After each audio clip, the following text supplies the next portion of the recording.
certain man had two sons. The younger said to his father, "Father, give me my share of the estate."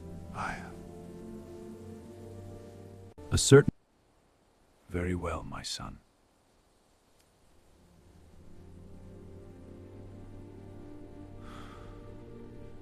He set off for a distant country and squandered his wealth in wild living.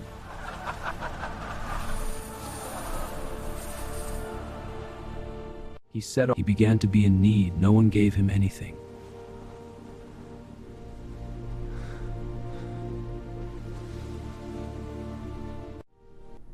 I will set out and go back to my father. Father, I have sinned against heaven and against you. His father saw him, was filled with compassion, ran to his son, threw his arms around him and kissed him. This son of mine was dead and is alive again, was lost and is found. This son